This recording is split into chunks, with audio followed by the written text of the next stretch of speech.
Saudara-saudariku terkasih, hari ini kita memasuki masa khusus yang disebut sebagai masa Advent, sekaligus membuka kalender liturgi yang baru, tahun B, yang memang selalu dimulai setiap Advent pertama. Lingkaran liturgi meliputi 3 tahun yang kita kenal dengan tahun A, tahun B, tahun C, yang mengatur perayaan misteri-misteri akan Allah.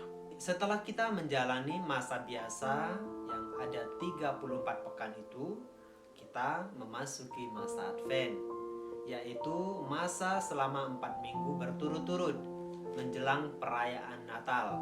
Saudara-saudariku, kata Advent berasal dari bahasa Latin yang merupakan gabungan dari kata ad yang berarti menuju dan ventus berarti kedatangan. Infinitifnya itu venire, datang.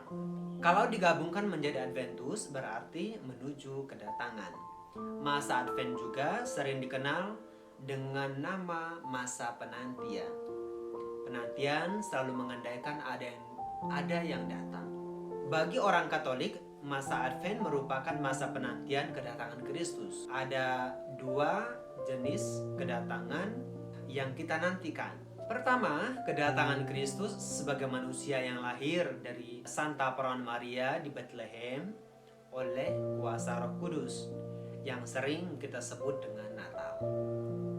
Kedua, kedatangannya sebagai hakim pada akhir zaman untuk menuai buah-buah sabda yang telah ia taburkan pada kedatangannya yang pertama. Dengan demikian, di tengah kegembiraan menyambut pesta Natal, gereja mengajak kita agar selalu waspada dalam menantikan kedatangan Tuhan pada akhir zaman ini. Saudara-saudariku terkasih, dari kitab Nabi Yesaya kita belajar untuk menjadikan ratapan dan keluhan sebagai syukur. Setiap orang pasti pernah meratap. Misalnya tatkala ditinggalkan oleh orang-orang yang dicintai atau ketika melakukan kesalahan besar dalam hidupnya. Dalam bacaan pertama, ratapan merupakan ungkapan rasa sakit hati umat Israel kepada Allah, kepada Yahweh. Mengapa mereka meratap dan mengeluh? Karena pada waktu itu kerajaan Yuda yang jaya itu hancur lebur. Kota Yerusalem yang megah, yang menjadi kebanggaan dan pusat spiritual mereka, itu diruntuhkan. Atas dasar pengalaman yang pahit ini, umat Israel menghadap Yahweh. Mereka menangis mengenang masa-masa lampaunya. Mereka berkata, "Dia membiarkan kita sesat, Dia membuat kita tegar hati." Mereka nampaknya menyalahkan Tuhan. Akan tetapi di pihak lain, mereka juga sadar bahwa betapa Tuhan berbuat baik terhadap mereka di masa yang silam. Kita tahu dalam sejarah hidup mereka, hingga saat ini Allah senantiasa hadir. Mereka dibebaskan dari perbudakan dan penderitaan di Mesir. Mereka dibimbing selama 40 tahun di padang gurun. Mereka diluputkan dari berbagai mara bahaya seperti kelaparan, serangan musuh, dan bencana alam yang ganas. Merefleksikan ini semua, umat Israel akhirnya sadar bahwa kesalahan terletak pada mereka sendiri, bukan pada Tuhan. Hidup dan tingkah laku merekalah yang menyebabkan kesulitan, sama sekali bukan Tuhan. Mereka melihat bahwa tidak ada jalan lain untuk keluar dari kesulitan kecuali secara jujur mengakui kesalahan di hadapan Tuhan. Engkau murka karena kami berdosa dan memberontak, dan kami menjadi najis dan kotor. Mereka merasakan bahwa situasi berdosa menjauh dari Tuhan itu sebagai daun layu yang terancam kering dan dapat hilang diterbangkan oleh angin. Dalam situasi berdosa, mereka merasa bahwa Tuhan menyembunyikan wajahnya, membuang muka dari mereka, dan tidak mau memandang mereka. Tuhan seolah-olah tidak memperhatikan dan mempedulikan mereka. Situasi pahit inilah yang membuat umat Israel sadar bahwa tidak ada jalan lain untuk keluar dari kesulitan ini kecuali kembali kepada Tuhan. Maka mereka bertobat lalu berdoa kepada Tuhan, mohon belas kasih-Nya. Ya Tuhan, Engkau sendirilah Bapa kami. Koyakkanlah langit lalu turun untuk menyelamatkan kami. Engkau menyongsong mereka yang melakukan yang benar dan yang mengikuti jalan yang Kau tunjukkan. Sesudah bertobat, umat Israel menaruh kepercayaan dan menyerahkan diri secara penuh kepada Tuhan. Sebab Tuhan adalah satu-satunya yang akan menyelamatkan mereka. Penyerahan diri ini terungkap begitu indah dan mengharukan lewat kalimat terakhir dalam bacaan tadi, yang merupakan untayan doa mereka. Tetapi sekarang ya Tuhan, Engkaulah Bapa kami, kamilah tanah liat, dan Engkaulah yang membentuk kami, dan kami sekalian adalah buatan tangan. Apa makna yang bisa kita petik dari sikap bangsa Israel tadi ketika memulai masa Advent ini?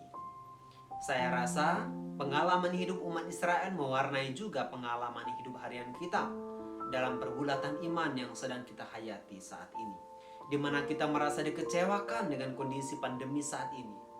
Usaha dan kerja keras kita sepertinya sia-sia, ditambah lagi masalah-masalah sosial yang mengganggu kenyamanan.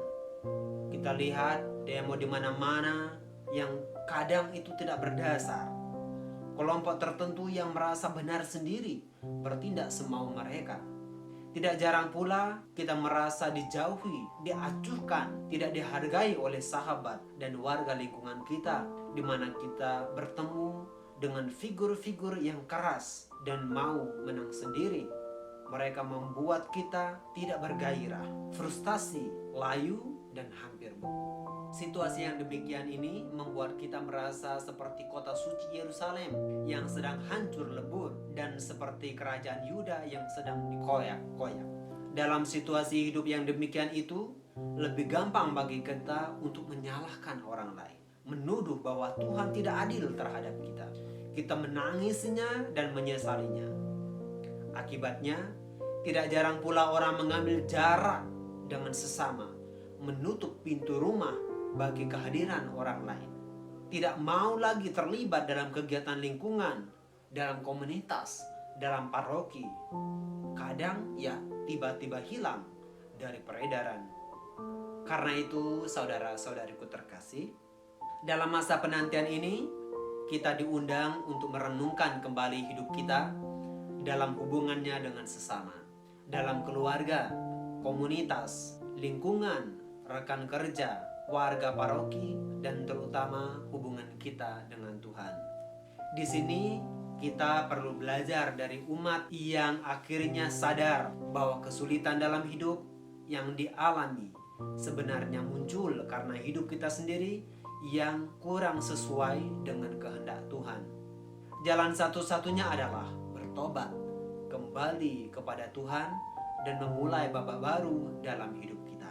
Dengan Advent, babak baru perjalanan kita terbentang luas untuk menjalani, menyongsong hidup yang penuh gairah guna bertemu dengan Tuhan dan sesama melalui banyak hal dalam kehidupan kita. Di dalamnya kita bisa meningkatkan kegiatan doa di dalam keluarga dan lingkungan. Jika situasi sudah memungkinkan, kita bisa saling mengunjungi dan meneguhkan sebagai saudara dalam Tuhan, saling berbagi kepada mereka yang membutuhkan sebagai bentuk kerinduan dan perhatian kita kepada Tuhan.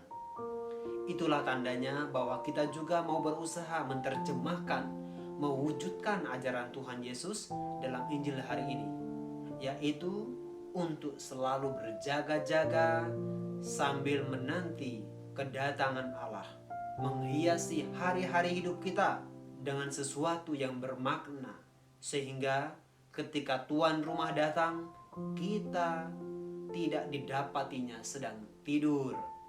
Sikap ini menunjukkan optimisme, gerakan menuju menyongsong kedatangan Tuhan. Allah Bapa senantiasa bersedia menyongsong orang-orang yang mau kembali kepadanya dalam pertobatan. Hanya dengan demikian kita sungguh-sungguh siap menyambut kedatangan Tuhan sambil berharap hari esok, hari depan jauh lebih cerah, lebih indah karena Tuhan sangat mencintai kita. Selamat menyongsong masa Advent. Tuhan memberkati.